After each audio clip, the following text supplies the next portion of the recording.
Bonjour Afrique, bonjour humanité. Bon, voilà, vous me posez des questions auxquelles je n'ai pas les réponses, desquelles j'ai pas les réponses. Normalement, l'AES est une confédération. Si le Niger est sur la liste noire des États-Unis, ça veut dire que c'est tout l'AES qui est sur la liste noire. Ça, tout le monde le comprend. Bon, je ne sais pas quelle est la stratégie des dirigeants de l'AES. Mais une chose est sûre, avant que le général Tiani ne prenne la décision d'interdire toute entrée aux citoyens américains sur le sol du Niger, il a concerté ses compères. Quelle est la stratégie qui est derrière? Qu'est-ce qu'ils veulent faire? Ça, je ne sais pas. On verra avec le temps. Mais une chose est sûre,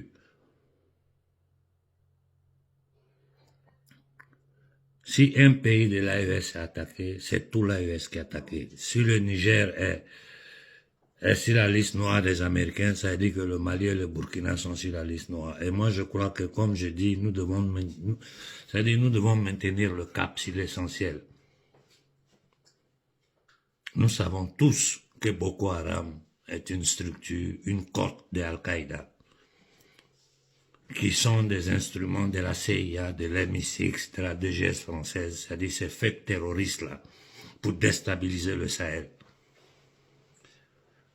Au moment où personne n'en parlait, j'étais déjà sur le terrain à vous dire ces gens-là, voilà ce qu'ils sont, voilà ce qu'ils sont. C'est un État qui a été créé sur un génocide et l'esclavage de nos ancêtres.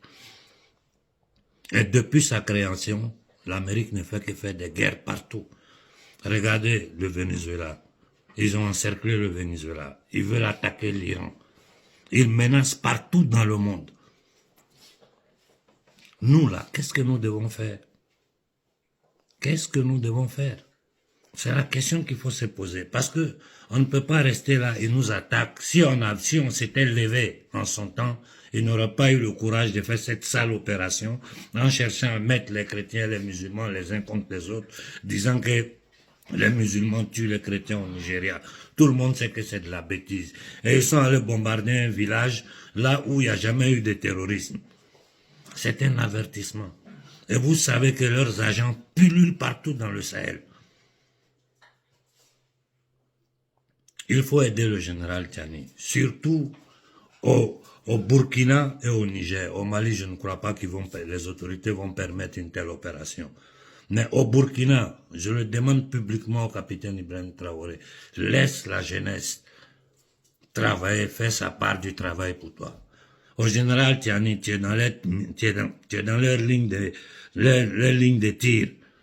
Ils peuvent faire semblant de vouloir apaiser la tension avec vous, mais ils vont jamais arrêter. Vous-même, vous le savez, nous le savons tous. C'est un État qui vit des prédations, des mensonges, qui commet des génocides, qui ne parle que d'armes. C'est-à-dire le discours de l'Amérique aujourd'hui, c'est moi le plus fort, donc j'écrase quiconque tente de se mettre sur mon chemin. Quiconque tente de dire non à notre domination. Voyez aujourd'hui le Mexique, de façon tranquille, de façon politique, en train de dire aux Américains, c'est fini votre hégémonie en Amérique latine. Et les dispositions que le gouvernement mexicain a prises, ça a mis les Américains KO. Ils ne savent pas comment réagir. Pendant que les autorités travaillent, vu que sur le chéquier international, les médias sont tous de leur propriété, ils ne font que mentir. C'est-à-dire, aujourd'hui, ce batracien de Trump essaie d'expliquer aux Américains que les musulmans sont en train de tuer les chrétiens au Nigeria. Alors que le gouvernement, qui se font appeler gouvernement musulman, comme l'Arabie Saoudite, le Qatar, les Émirats Arabes Unis, tous ces batraciens-là sont au service de l'État américain. Tous ces batraciens travaillent contre leur propre peuple pour l'hégémonie des fils d'Iblis sur l'humanité. Et leur rôle, c'est quoi? Ce sont ces pays-là qui financent ces fous que vous appelez terroristes, ces malades mentaux. N'attendons pas que l'Amérique agisse, sinon ils vont nous avoir tôt ou tard. Nous devons envoyer ce combat-là sur le territoire américain. Il faut que la société civile américaine sache, entende que les Noirs africains sur le territoire d'Afrique sont en train de dire aux États-Unis, dehors de chez nous. Vous nous avez fait tout genre de mal. Mais aujourd'hui, en plein 21e siècle, nous n'allons pas vous permettre. Il faut que les Blancs, les Spanish et les Noirs américains sachent ce que ce batracien, cet impérialiste de merde-là est en train de faire en Afrique. Au Congo, ce qu'ils sont en train de faire, c'est sous les yeux de tout le monde. Aujourd'hui, ils veulent reconnaître le Somaliland. Pourquoi? Parce qu'ils ont fait de ça une base militaire stratégique. Et ils ne vont jamais donner la paix au Sahel si nous ne faisons pas tomber ce système-là. Donc, il faut que nous nous apprêtons, surtout au Burkina et au Niger, à aller devant, sans violence. On n'a pas besoin de violence. L'important, c'est faire entendre notre voix par la société civile américaine et occidentale. Exposer les crimes de Trump et sa bande de voyous, enfants d'Iblis, sont en train de tenter de faire sur les peuples africains. Préparons-nous, je vais essayer de travailler derrière le rideau. Mon numéro est public, tous les frères au Niger, au Burkina, qui veulent échanger avec moi. Voyons un peu comment organiser cette chose-là. Et aller devant leurs ambassades, leurs institutions,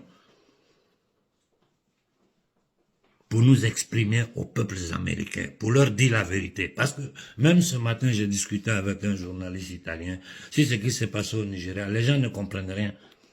Les gens n'arrivent pas à comprendre ce qui se passe.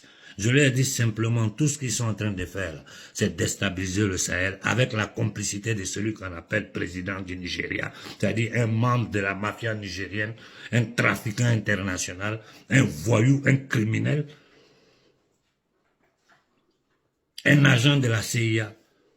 C'est le même genre d'individu comme Kagame au Rwanda. Donc nous devons nous préparer à les affronter. Le peuple doit faire sa part. Je vous ai dit, c'est l'action du peuple qui donne la force aux dirigeants d'aller en avant. Mais si les peuples africains parlent, le monde tremble. Tout le monde le sait. Ce que l'homme noir a subi dans ce monde-là, si on s'élève là, c'est tout le système qui s'écroule. Voilà pourquoi ils font tout pour empêcher cela. Au Burkina et au Niger, il faut que nous nous préparons à aller parler directement aux représentants américains. Leur dire que ce que vous voulez faire dans le Sahel, nous n'allons pas vous permettre. Et les matières premières africaines appartiennent à l'Afrique, aux fils d'Afrique, non aux démons de la finance internationale, non à ces banquiers sorciers, adeptes d'Iblis. Il faut nous préparer. Excusez-moi, quoi. Les prochains jours, je vais être peu en ligne parce que j'ai besoin de me reposer. Seulement, je veux que mentalement, nous nous préparons à cette action-là. Ça fait combien de temps je le dis? Ça fait combien? Allez voir mes anciennes vidéos sur vous du Niger, du Burkina. Ça fait combien de temps je le dis? Derrière notre souffrance, nous savons qui est là. Nous savons quel est son objectif. Qu'est-ce que nous allons faire? Nous allons nous asseoir pour attendre qu'ils frappent encore, qu'ils aient le courage d'aller en avant. Il faut passer à l'action. Préparons-nous à passer à l'action. Bon dimanche à tout le monde.